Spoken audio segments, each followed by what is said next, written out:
প্রিয় শিক্ষার্থী বন্ধুরা আসসালামু আলাইকুম। অ্যাকাউন্টিং ক্লাসে স্বাগত জানাচ্ছি। আমি সোহেল রানা। আজ আমি আবারও আপনাদের সামনে হাজির হয়েছি নতুন একটি ভিডিও নিয়ে। আমার আজকের ভিডিওর বিষয় হলো একাদশ ও দ্বাদশ শ্রেণীদের হিসাব বিজ্ঞান প্রথম পত্রের অষ্টম অধ্যায় দৃশ্যমান ও অদৃশ্যমান সম্পদের হিসাব রক্ষণ এই অধ্যায় থেকে। আর যে অঙ্কটি করাবো সেটি রাজশাহী বোর্ডে 2024 সালে এসেছিল। তো চলুন বন্ধুরা আগে আমরা অঙ্কটি পড়ে নিই। শামীম কোম্পানি 2022 সালের 1 জানুয়ারি তারিখে 2,80,000 টাকায় একটি মেশিন ক্রয় করে। মেশিনটি জাহাজ ভাড়া ও সংস্থাপন ব্যয় বাবদ 13,000 টাকা পরিশোধ করে। মেশিনটির আনুমানিক আয়ুষ্কাল 6 বছর ও ভগ্নাবশেষ মূল্য 23,000 টাকা। শামীম কোম্পানি ডিসেম্বর 31 তারিখে হিসাব বই বন্ধ করে। এরপরে কতে দেখেন বলা হয়েছে নতুন মেশিনের অপচয়যোগ্য মূল্য নির্ণয় করো।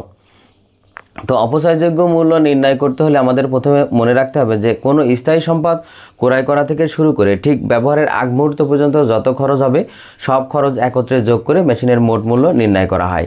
এরপরে মেশিনের মোট মূল্য নির্ণয় করার পরে তার থেকে যে ভগ্নাবশেষ মূল্য আছে সেটা বাদ দিলে আমরা অপচয়যোগ্য মূল্য পাব। তো চলুন সেটা শুরু করি। তো প্রথমে এখানে দেখেন আমাদের মেশিন ক্রয় করা হয়েছিল। আমরা সেই মেশিন ক্রয় মূল্যটা আগে লিখব। মেশিন ক্রয় এখানে কত টাকা? 2,80,000 টাকা।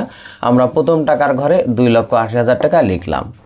এরপরে দেখেন এখানে জাহাজ ভাড়া ও সংস্থাপন ব্যয় আছে হলো 13,000 টাকা। তাহলে আমরা এখানে লিখব জাহাজ ভাড়া যোগ জাহাজ ভাড়া ও সংস্থাপন ব্যয়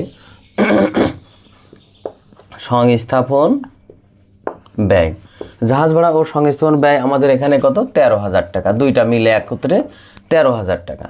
তো এই 2 টাকা যোগ করলে আমরা এখানে পাচ্ছি 2,93,000। তাহলে আমরা এখানে 2,93,000 টাকা লিখলাম। এবার দেখেন এই যে এটা হলো মেশিনের মোট মূল্য। এই মোট মূল্য থেকে আমরা এখন ভগ্নাবশেষ মূল্য বাদ দেব। তাহলে মাইনাস ভগ্নাবশেষ মূল্য। তো এই ভগ্নাবশেষ মূল্য দেখেন আমাদের ছিল 23,000 টাকা। তো আমরা এইটা এখন বাদ দেব। এই 23,000 টাকা আমরা বিয়োগ করলে আমরা পাচ্ছি মোট 2,70,000 টাকা। তার মানে আমাদের এখানে অবচয়যোগ্য মূল্য হলো এই 2,70,000 টাকা। আমরা উপরে লিখছিলাম ক মেশিনের অপচয়যোগ্য মূল্যের পরিমাণ নির্ণয় 2,70,000 টাকা। এবার খতে দেখেন বলা হয়েছে যে অপচয়ের হার 20% ধরে ক্রমহ্রাসমান জের পদ্ধতিতে প্রথম 4 বছরের জন্য অপচয় সারণী তৈরি করো। তার মানে ক্রমহ্রাসমান জের পদ্ধতিতে আমাদের অপচয় সারণী তৈরি করতে বলা হয়েছে। এর জন্য দেখেন আমি ছকে গেছি। প্রথমে সন বছর, এরপরে প্রারম্ভিক মূল্য, এরপরে অপচয়, এরপরে পুঞ্জীভূত অপচয়, এরপরে সমাপনী মূল্য। তো দেখেন প্রথমে আমরা যে মেশিনটি ক্রয় করেছিলাম সেটা প্রথম আমাদের মূল্য ছিল 2,93,000 টাকা। তাহলে আমরা এখানে 2,93,000 টাকা প্রারম্ভিক মূল্যের ঘরে আমরা এখানে লিখে রাখব। প্রথম প্রারম্ভিক মূল্য মানে মেশিনের মোট মূল্য যেটা ছিল 2,93,000 টাকা। মনে রাখবেন ক্রমহ্রাসমান জের পদ্ধতিতে অপচয় ধার্য করলে মেশিনের ভগ্নাবশেষ মূল্য বাদ যায় না। সেই জন্য আমরা যদিও কতে অপচয়যোগ্য মূল্য নির্ণয় করছিলাম, কিন্তু আমাদের যেহেতু ক্রমহ্রাসমান জের পদ্ধতিতে অপচয় নির্ণয় করতে বলা হয়েছে, সেই ক্ষেত্রে আমাদের মনে রাখতে হবে যে এই ভগ্নাবশেষ মূল্য বাদ যাবে না। মেশিনের মোট মূল্য যেটা সেটাই এখানে আমাদের প্রারম্ভিক মূল্য হিসেবে বসাতে হবে। এইবার দেখেন আমাদের অপচয়ের হার কত পার্সেন্ট? আমাদের অপচয়ের হার হলো এখানে 20%। তার মানে 20% ধরে, তার মানে এই 2,93,000 টাকার উপরে এখন আমাদের 20% করতে হবে। তার মানে 2,93,000 গুণ 20% করলে হয় আমাদের এখানে 58,600 টাকা। এটাই হলো আমাদের অপচয়। আর মনে রাখবেন এই অপচয়টা আমাদের এখানে এই পুঞ্জীভূত অপচয়ের ঘরে বসাতে হবে 58,600 টাকা। আর সমাপনী মূল্য দেখেন প্রারম্ভিক মূল্য ছিল 2,93,000, আর তার থেকে এই অপচয় 58,600 টাকা বাদ দিলে আমাদের থাকে 2,34,400 টাকা।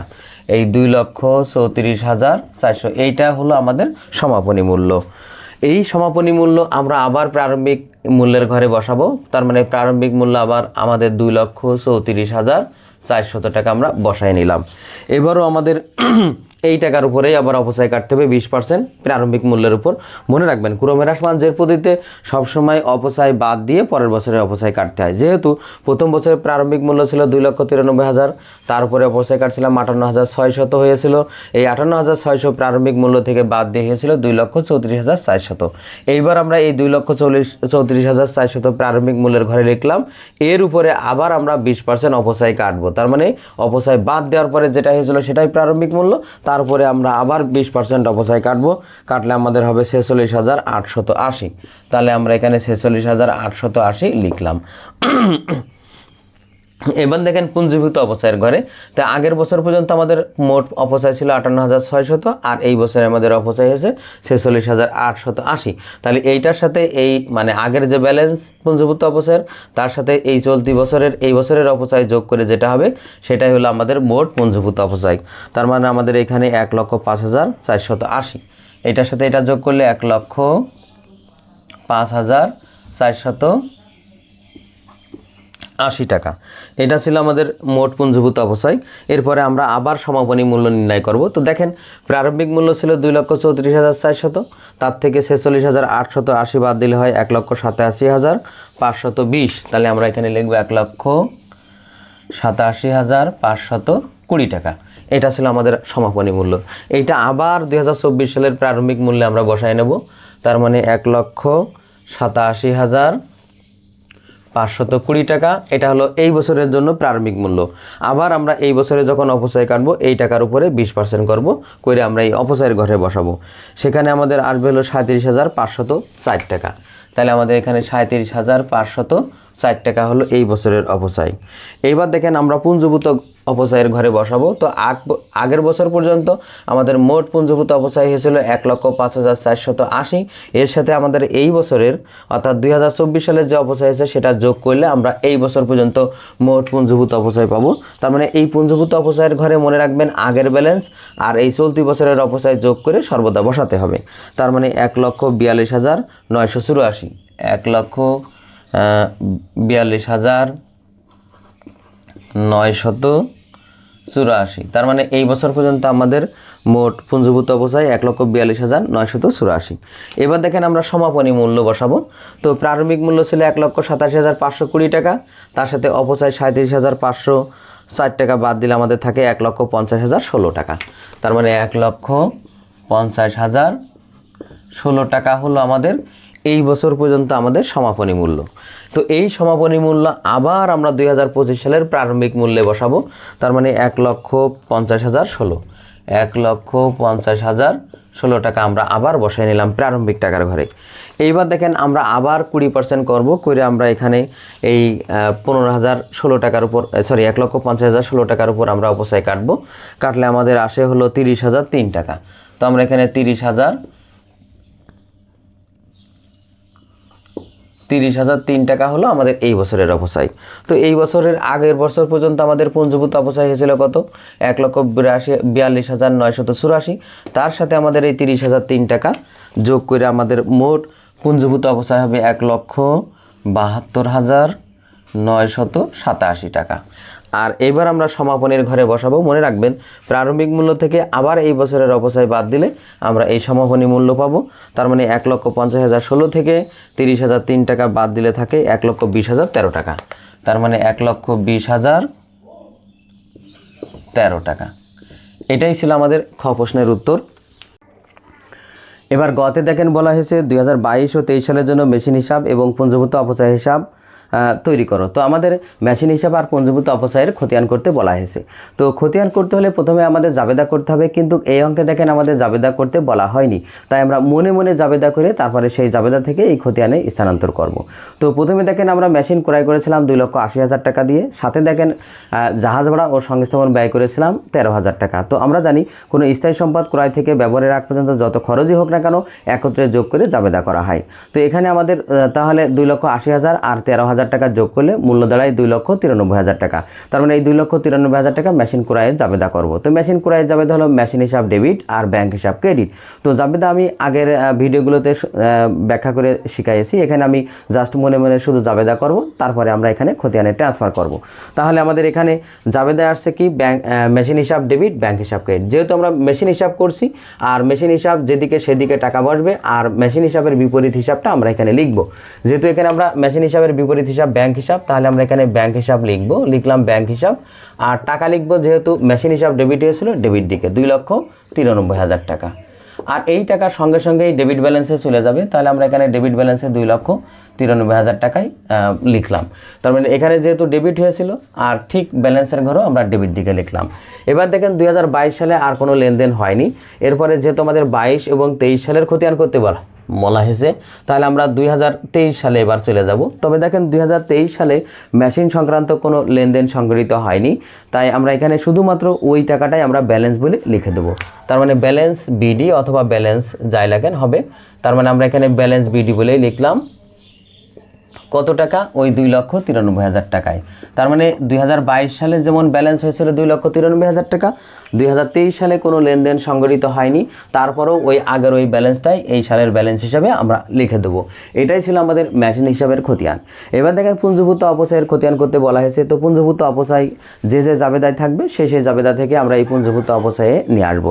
তো প্রথমে দেখেন আমরা 2022 সালে যখন জাবেদা করেছিলাম, একটি হলো মেশিন ক্রয়ের জাবেদা, সেখানে জাবেদা এসেছিল মেশিন হিসাব ডেবিট, ব্যাংক হিসাব ক্রেডিট। তবে এখান থেকে এই খতিয়ানে আসবে না। পরের জাবেদা ছিল আমাদের অপচয়ের, তার মানে অপচয়ের জন্য জাবেদা ছিল অপচয় ডেবিট, পুঞ্জভূত অপচয় ক্রেডিট। তাহলে আমরা যেহেতু এখানে পুঞ্জভূত অপচয় করছি, তাহলে আমরা এখানে 2022 এরপরে ডিসেম্বর 31 মানে 31 তারিখে আমরা এই অপচয় জাবেদা করি। তাহলে আমাদের অপচয় ডেবিট, পুঞ্জভূত অপচয় ক্রেডিট হয়েছিল। যেহেতু আমরা পুঞ্জভূত অপচয় করছি, তাই তার বিপরীতেন্টি অপচয় আমাদের এখানে অপচয় হিসাব লিখতে হবে। লিখলাম আমরা এখানে অপচয় হিসাব। আর যেহেতু পুঞ্জভূত অপচয় এখানে ক্রেডিট হয়েছিল, তাই আমরা এখানে ক্রেডিট দিকে আমরা সেই টাকাটা লিখব। আর আমাদের প্রথম বছরে অপচয় ছিল, আমরা খতে দেখে নেব। খতে আমরা অপচয় সারণী করেছিলাম 58,600 টাকা। তাহলে আমাদের এখানে 58,600 টাকা হলো আমাদের প্রথম বছরের অপচয়। তার মানে ওই যে 2,93,000 টাকা, তার 20% করলে হবে 58,600 টাকা। আর জাবেদা এসেছিল অপচয় ডেবিট, পুঞ্জভূত অপচয় ক্রেডিট। যেহেতু পুঞ্জভূত ক্রেডিট করে এসেছিল, তাই যেহেতু আমরা পুঞ্জভূত অপচয় করছি, তাই ক্রেডিট দিকে টাকা লিখলাম। আর তার বিপরীত হিসাব অপচয় ছিল, অপচয় হিসাব লিখলাম। আর সঙ্গে সঙ্গে যেহেতু এটা ক্রেডিট দিকে হয়েছিল টাকা, সেজন্য আমরা ক্রেডিট ব্যালেন্সের টাকাটা লিখে নেব 58,600 টাকা। এবার দেখেন এই বছরে আমাদের পরের তৃতীয় জাবেদা ছিল আয় বিবরণী ডেবিট, অপচয় ক্রেডিট। এখানে যেহেতু পুঞ্জভূত অপচয় নেই, তাই এখানে আমরা এই জাবেদা থেকে এই খতিয়ানে আসবে না। তার মানে 2022 সালে আর কোনো জাবেদা নেই। এবার আমরা 2023 সালে চলে যাব। তো আমরা এখানে 2023 সালে ডিসেম্বর 31 আমরা আবার জাবেদা করব। তো প্রথম জাবেদা আমাদের কি আসছে যে এই সালেও আমাদের মেশিন ক্রয় সংক্রান্ত কোনো লেনদেন নেই, মেশিন ক্রয় সংক্রান্ত লেনদেন নেই। এখানে এই সালে আমাদের জাবেদা আসছে দুইটা, একটা হলো অপচয় ডেবিট আর একটা হলো অপচয় আয় বিবরণীতে ট্রান্সফারের জাবেদা। তো প্রথমে আমরা অপচয় জাবেদাটা যদি করি, তাহলে আসবে হলো অপচয় ডেবিট, পুঞ্জভূত অপচয় ক্রেডিট। যেহেতু পুঞ্জভূত অপচয় আছে এই জাবেদায়, তাই আমরা এই জাবেদা থেকে আমরা এখানে খতিয়ানে পোস্টিং দেবো। তাহলে আমাদের অপচয় ডেবিট, পুঞ্জভূত অপচয় ক্রেডিট। তাহলে বিপরীত হিসাব কি? অপচয়। তাহলে আমরা এখানে অপচয় হিসাব বলে লিখলাম। আর যেহেতু পুঞ্জভূত অপচয় ক্রেডিট, তাহলে আমরা ক্রেডিট দিকে টাকা লিখব। আর দ্বিতীয় বছরে আমাদের অপচয় হয়েছিল কত? 46,880 টাকা। তো এখানে একটা মজার বিষয় হলো যে আগের বছরের যে ব্যালেন্স ছিল 58,600, তার সাথে আমাদের এই 46,880 টাকা আবার নতুন করে যোগ করে আমাদের এখানে ক্রেডিট ব্যালেন্সে বসাতে হবে। কারণ আগে ছিল ক্রেডিট, নতুন করেও আবার ক্রেডিট হলো। তাহলে এই টাকার সাথে এই টাকা যোগ করে আমাদের হচ্ছে 1,05,480। তো আমরা এখানে 1,05,480 টাকা লিখে দিলাম। তো এরপরে দেখেন দ্বিতীয় যে জাবেদা 2023 সালে, সেটা হলো আয় বিবরণী ডেবিট, অপচয় ক্রেডিট। কিন্তু এই জাবেদা থেকে এই খতিয়ানে আসবে না, কারণ এখানে পুঞ্জভূত অপচয় নেই। তাহলে আমাদের মনে রাখতে হবে যে হিসাব করব সেই হিসাব যদি থাকে সেই জাবেদা থেকেই আমরা মূলত এই খতিয়ানে আনবো। তবে যেহেতু পুঞ্জভূত অপচয় এখানে ক্রেডিট হয়েছিল, তাই ক্রেডিট দিকে টাকা, আর তার বিপরীতেনটি আমরা অপচয়, এইভাবে আমরা হিসাবভুক্ত করব। তো এটাই ছিল আমাদের গ প্রশ্নের উত্তর। তো ছাত্রছাত্রী বন্ধুরা, আজ এই পর্যন্তই। আমার ভিডিওটি কেমন হলো অবশ্যই কমেন্ট করে জানাবেন। যদি ভিডিওটি ভালো লেগে থাকে অবশ্যই ভিডিওতে একটি লাইক দেবেন। এছাড়াও অন্যান্য বন্ধুদের দেখার সুযোগ করার জন্য অবশ্যই ভিডিওটি শেয়ার করবেন। আর আমার চ্যানেলে আপনি নতুন হয়ে থাকলে অবশ্যই আমার চ্যানেলটি সাবস্ক্রাইব করবেন। সবাইকে ধন্যবাদ। আল্লাহ হাফেজ।